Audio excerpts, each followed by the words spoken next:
সম্মানিত সুপ্রিয় দর্শক শ্রোতা দেশ ও প্রবাস থেকে যারা আমাদের সাথে সংযুক্ত আছেন, ভিডিও দেখছেন অথবা শুনছেন, সবাইকে জানাই আন্তরিক প্রীতি ও শুভেচ্ছা। বন্ধুরা, আমি কথা বলছিলাম সুইট একটি আপুর সাথে, প্রতিবেদন করবে, অডিও কলে সংযুক্ত আমার সাথে। কয়েকদিন আগে থেকেই যোগাযোগ ছিল। কেন আসলো প্রতিবেদনে, বিস্তারিত ভিডিও জুড়ে থাকছে, ভিডিওটা কন্টিনিউ করলে বুঝতে পারবেন। আসসালামু আলাইকুম। ওয়ালাইকুম আসসালাম। ভালো আছেন আপু? হ্যাঁ আছি আলহামদুলিল্লাহ, আল্লাহর রহমতে। ভালো আছেন, ভালো থাকবেন, ভালো থাকাই কামনা করছি। তবে শুনতে চাচ্ছিলাম প্রতিবেদনে কেন আসছেন? এই তো প্রতিবেদন আসছি, অনেক কষ্ট দুঃখে পড়ে তো আসছি।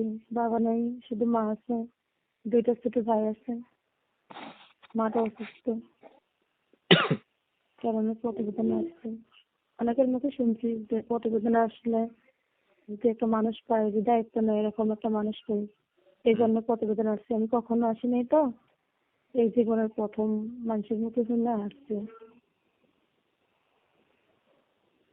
আচ্ছা, কি শুনছেন মানুষের মুখে?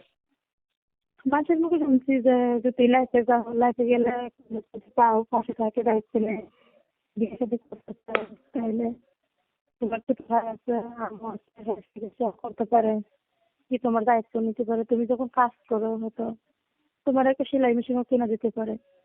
এটা শুনে আর কি আছে, বিভিন্ন ধরনের মানুষের কথাবার্তাই বলছে। আচ্ছা, এটা এখন কি শুনে একটা সেলাই লাইফে মেশিন আসছে। চাইতেছেন? না, চাচ্ছি যদি কেউ আমার দায়িত্ব নিয়ে পাশে থাকে। এখন আমার তো আম্মুর কাছে ফোনটা থাকে, হুম। আম্মুর ফোনটা নিয়ে আমি প্রতিবেদনে আসছি। আপনার নিজের কোনো ফোন নাই? না, আমার নিজের কোনো ফোন নেই, একটা বাটন ফোন আছে, এটা আমার আম্মুর কাছে থাকে, এটা নিয়ে প্রতিবেদন আসছি। বয়স কত আপনার? এই তো 18। ছবি তো একটা পাঠিয়েছেন, মাশাআল্লাহ। কার এটা ছবি? হ্যাঁ, এটা আমার ছবি। কি থাকুন আপনি এত সুন্দরী? হ্যাঁ, মুখে মাস্ক পরা, এটা আমার ছবি দিচ্ছি। অনেক সুন্দর সামনে আছেন। এখন লেখাপড়া কতটুকু করছেন? লেখাপড়া সামান্য করছি। কোরআন শরীফ পড়তে পারেন? হ্যাঁ আলহামদুলিল্লাহ, করতে পারতাম। নামাজ পড়া হয়নি? হ্যাঁ। ধরেন একটা মনের মতো মানুষ পাইলেন, মানুষটার বয়স একটু বেশি হলো, দেখতে কালো হলো, আগে বিয়ে করছে এমন হইলো, তখন আপনি কি করবেন? হ্যাঁ, যদি বয়স বেশি হয় আমার কোনো সমস্যা নেই, যদি আমার আম্মুর দায়িত্ব নিতে পারে তাহলে আমি তার সঙ্গে কথাবার্তা বলবো। সে যদি বিয়ে শাদী করতে রাজি হয় তাহলে আমিও রাজি হবো, সমস্যা নেই। কিন্তু কথা বলতে গেলে তো আমার একটা ফোনের দরকার, একটা সিমের দরকার, নাহলে আমি কেমনে কথা বলবো? এটা কিনা নিবেন, না কিনলে মানুষে ফোন দিবে কিভাবে আপনাকে?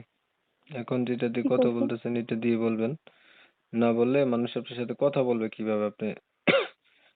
হ্যাঁ, আমি তো কথা বলবো, কথা বলবো দেখে তো, যে আমার দায়িত্ব নেবে সে আর কি, তো একটা ফোনের ব্যবস্থা করে দেয়, তাহলে আমি কথা বলতে পারবো। কেননা আম্মুর কাছে থাকে সবসময় ফোনটা, এখন যখন আমি লাইফে আসছি দেখে আম্মুর কাছ থেকে লইছি।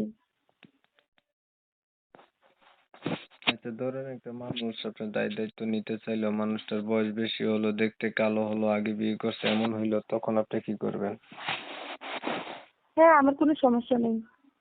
কেন যেটা সমস্যা নেই? আল্লাহ পাকের আপনার না বলে যেরকম, আগে বিয়ে হয় নাই, আপনি একটা না এটা আমার ইনটেক কোনো সমস্যা ভার্জিন নেই, মেয়ে, আল্লাহ পাকে আপনি যদি কেন? আমার এরকম ভাগ্যে রাখে তাহলে আমি এটা নিয়ে খুশি থাকতে চাই। মানে আপনি হচ্ছে ভাগ্যে যেটা আছে সেটা নিয়ে খুশি? হ্যাঁ। আমিও খুশি।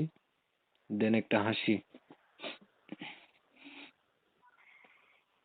না, আমি তো কাজ করি পরে, মনে করেন যে আমি মেশিনের কাজ করি, একটা দোকানে কাজ করি, তাহলে আমি তো সবসময় বাসা থাকি না। যদি পারে কেউ হয়তো আমার দায়িত্ব নিয়ে পাশে থাকতে চায়, তাহলে আমার কেউ একটা সেলাই মেশিনের ব্যবস্থা করে দিল। ঠিক আছে, আপনার বিষয়টা আমি একটু ক্লিয়ার করছি। তার আগে বলি, আপনার পরিবারে কে আছে বলছিলেন? হ্যাঁ, আমার মা আছে, বাবা তো নাই আম্মু কেন? আছে, দুইটা ভাই আছে। জি না। আচ্ছা, প্রিয় দর্শক শ্রোতা শুনছিলেন, আমি কথা বলছিলাম, এই আপুটা হচ্ছে প্রতিবেদনে এসে ভালো একটা মনের মতো মানুষ চাচ্ছে। ওনার হচ্ছে পরিবারে মা আছে, বাবা নাই, ছোট একটা ভাই আছে, 18 বছর বয়স, বিয়ে শাদী হয়নি এখনো। তো চাচ্ছে একটা মনের মতো মানুষ যদি ওনার পাশে একটু থাকে, দায়িত্ব নেয়, এটার জন্য আর কি বিয়ে শাদী যদি করে।